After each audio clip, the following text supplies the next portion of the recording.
여러분 많이 쉬었습니까? 지난 시간에 이제 블록 구조를 공부했어요. 그래서 이 블록 구조 같은 경우 이제 그 조적 블록 쌓기라는 방식이 있었고요. 이 거푸집 블록이라는 쌓기 방식도 있었고, 이제 우리 보강 블록 구조가 있는데 이 중에 가장 이상적 방식은 뭐라 그랬었죠? 보강 블록 구조라고 했었습니다. 이 보강 블록 구조는 일반 블록과는 달리 내력벽을 쌓을 때 어떻게 하라 그랬었죠? 통준을 쌓는 게 가능하다고 했었죠. 왜? 시공사 안 돼요. 통준밖에. 그래서 통준을 쌓기 했지만 보강블록 구조는 내력벽 쌓기라는 거 꼭 기억하셔야 돼요. 자, 그 다음에 이 보강블록은 세로 철근은 있을 수 있다 없다 잊지 않고 한 번에 세워준다. 기억하셔야 되고요. 그 끝이라든가 그다음 모서리 같은 경우는 12mm 철근을 세로로 세워주고요. 나머지 이제 기타 부분은 9mm 이상 철근을 가로 세로 각각 80cm 이내의 간격으로 배치하라고 공부하셨습니다. 그 다음에 우리가 기초나 인방 같은데, 우리 그 테두리보 같은데 상하단을, 양단을 정착하는데 이때 철근질을 몇 배라고요? 40배 이상 정착하도록 되어 있습니다. 자, 여기까지 공부하셨고요. 다음 공부할 내용은 이제, 인방 블록 및 기성 인방보를 말씀드리도록 하겠습니다. 그러면, 우리 인방이라는 게 뭘까요? 자, 이 테두리보와 인방은 좀 구분해야 되는데요. 인방. 우리가 공부할 부분은 인방이에요. 그러면 이 테두리보는 뭐라고 그랬어요? 단면도를 그리면 이렇게 보가 있습니다. 보가 있고 여기 블록이 있겠죠? 벽돌이나 밑에는 기초벽이 있을 거고요. 기초판이 있겠죠? 그럼 얘를 우리 기초판이라고 하죠. 기초판. 그 다음에 이 부분을 기초벽이라 하고요. 이런 내력벽 쌓기는 대부분 연속기초, 같은 말로 줄기초로 하겠죠. 자, 그 다음에 우리가 이 조적구조예요.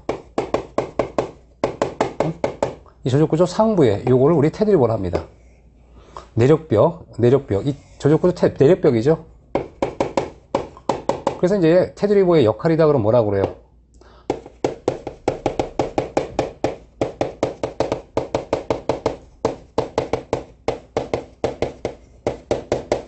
자, 뭐라고 했습니까? 분산된 내력벽을 일체화해라.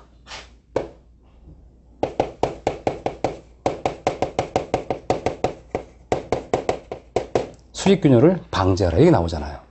그럼 일단 우리가 이게 테두리보예요. 그 인방은 뭐냐? 이렇게 공부하셨어요. 우리가 이렇게 창문이 있습니다. 창문이나 문 이런 걸 다 뭐라 그래요? 이렇게 비어있다라고 해서 이거를 10개 계급을 하죠. 이 계급은 당연히 힘을 못 받겠죠? 근데 내력벽 방식이라는 것은 상부 하중이 있으면 하부로 하중을 전달해야 돼요. 여기는 전달이 안 되겠네. 전달이 안 되죠? 전달이 안 되니까 이렇게 옮겨 타야 돼, 이렇게. 그렇죠? 옮겨 타려면 뭐가 필요해요?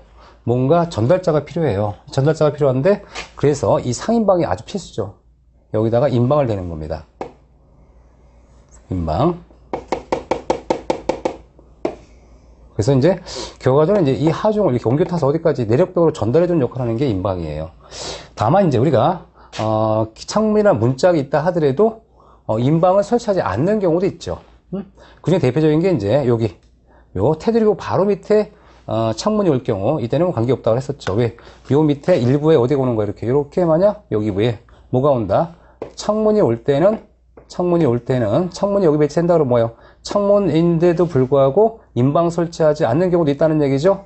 이것도 설명드렸습니다. 이런 경우도 있더라. 하지만 이런 경우 아니고 그 다음에 이 창문 폭이 뭐 1.8m 이상 된다 그러면 여기는 보통 철콘 인방블록을 대도록 되어 있어요. 그런데 현재 우리가 보는 건 뭐냐면 인방블록 쌓기라는 게 있어요. 이제 블록조에서 인방블록 쌓기. 그럼 인방블록이라는 건 뭐냐면 이 블록조에서 특수하게 만든 블록으로 인방 형태를 지닐 수 있는 블록을 인방블록이라 합니다. 그럼 인방블록은 이제 보통 뭐 도면 또는 공사 시방서에 따르도록 되어 있는데 한국 산업표준에 준하여 제작된 것을 사용하도록 되어 있어요. 그럼 인방블록은 글라우트가 철근을 충분히 피부할 수 있는 모양으로 하고 견본품 제철 담당을 승인받도록 합니다. 왜냐면 인방블록을 만들어서 담당원의 승인을 받으라는 얘기예요. 제작된 것이 있거나 제작할 것이다. 그러면 제작을 임시해서 얘를 승인받는 겁니다. 왜? 그만큼 이제 구조가 중요하다는 얘기죠. 이때 우리가 철근도 피복이 충분히 돼야 되지, 당연히. 철근을 집어넣는데 이 철근이 충분히 피복이 돼야 돼. 피복이 안 되면 어떻게 돼? 녹슬면 나중에 문제가 생기잖아요. 그쵸? 자, 그 다음에 이제 인방블록은 가설틀을 설치하고 그 위에 쌓도록 되어 있습니다. 당연히 수평되게 해야 되죠. 그 다음에 인방블록의 창문틀이 좌우 옆에 20cm 이상 물리고 도면 또는 공사 시방에 정한 바우스는 40cm 정도로 해라라고 나와요. 그럼 여기서 주의할 사항이 뭐냐면 지금 현재 인방블록이에요. 인방블록. 블록의 인방을 특별하게 만든 인방블록을 하는데 계고가 있습니다. 그럼 이 계고 위에 이렇게 인방블록을 물려주겠죠. 물려줍니다.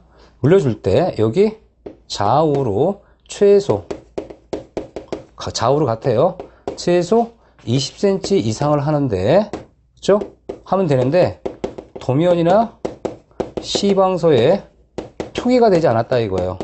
표기가 되지 않을 때 현장에서는 20을 하는 게 아니라 몇 cm를 하라고 해요? 40cm 이상을 하도록 돼 있어요. 좌우로 각각. 그게 뭐냐면 만약 도면이나 시방서에 표시할 때 얼마 이상? 20cm 이상 표기하라는 얘기고, 만약 도면이나 시방서에 표기되지 않을 때는 40cm 하도록 되어 있어요. 이게 우리 출제가 됐던 거죠. 출제가. 이분이 출제됐던 겁니다. 그래서 우리가 20cm가 아니라 40이다. 기억하시면 되고요. 그러면, 벽돌조는 어떻게 했을까요? 벽돌조. 인방의 경우, 이 벽돌 구조에서는 1.8m 이상이다 그러면 우리가 철권 인방을 되도록 돼 있어요. 인방 되도록 돼 있습니다. 근데 이제 좌우각각은 20cm 이상이면 돼요. 이렇게 규정되고 있는데 현재 무슨 구조는 인방블록 쌓기에 대한 시방서 규정은 이제 블록 부분이야. 블록 부분 벽돌이 아니라 이때는 이제 인방블록을 할 때는 뭐 철근 피복이 충분히 된 글라우팅을 해야 되고요. 이때 인방블록 좌우로 우리가 하중을 우리가 겹칠 수 있도록 전달할 수 있는 이런 걸치는 부분은 최소 2cm 해야 되는데 도면 시방서 없을 땐 4cm 하는 규정이 있기 때문에 주의를 하셔라라는 얘기고요. 자, 그 다음에 이제 뭐 철근 또는 공사 시방서에 따라 위치 같은 걸 해야겠죠. 배근하고. 그 다음에 주근을 아마 결속선으로 결속하도록 돼 있어요. 철근 배치할 때는. 그 다음에 여기다 글라우팅을 하죠. 그럼 현재 뭐냐면 인방블록이라는 것은 인방블록을 만들어 놓고 여기다가 철근 배치를 하고 뭐 철근 배치하는 거예요. 철근 배치, 주근 배치도 하고요. 느끈도 지정한 형상 및 간격으로 주근을 감싸도록 돼 있어요. 이렇게 어쨌든 감싸도록 돼 있는데 이때 여기다 뭐를 하는 거예요? 결과적으로는 우리가 글라우트를 해주는 거라요. 글라우트. 이 글라우트를 해줄 땐 당연히 아까 얘기한 것처럼 충분히 철근 피복될 수 있도록 글라우트를 하라는 얘기고요.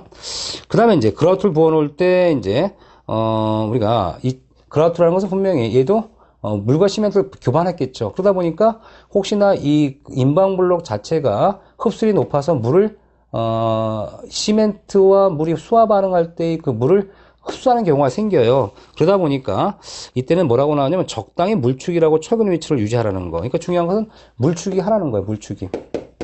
왜? 물축이면 언제 하는 거예요? 결국 글라우팅 하기 전 하는 거죠. 왜? 글라우팅을 할 때는 물과 시멘트와 뭐 골재 같은 거 섞어가지고 집어넣었을 거 아니에요. 그러다 보니까 이제 이 글라우트를 하기 전에 물축임을 해서 글라우트에 필요한 수화 발효에 필요한 물을 흡수하지 않도록 하자는 얘기입니다. 결과적으로 이 인방블록 자체가 일종의 하나의 거푸집 틀처럼 이용돼서 우리가 여기다 철근을 집어넣고 글라우트를 하라는 게 바로 인방블록 쌓기를 얘기하는 겁니다. 쌓기.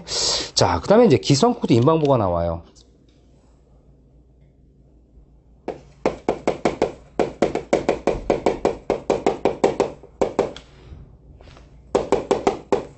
그럼 얘는 인방블록이죠. 얘는 인방보인데 기성 제품이에요. 기성 제품. 자, 그렇다면 이제 기성 인방보 같은 경우 보면은 인방보 구멍 또는 호물도 계구부 옆에 세운 보강철을 꽂을 수 있도록 해줍니다. 그러니까 구멍을 둬서 이제 계구부 옆벽에 뭐 철근 보강할 수 있다는 얘기고요. 그래서 이 보강철을 꽂을 수 있도록 하고요. 그 다음에 인방보의 철근을 꽂은 다음에 콘크리트 모르타르로 다져넣도록 되어 있습니다. 그럼 이제 기성 콘크리트라는 것은 결과적으로 뭐예요? 기성, 이미 제작을 해서 만들었던 인방보죠.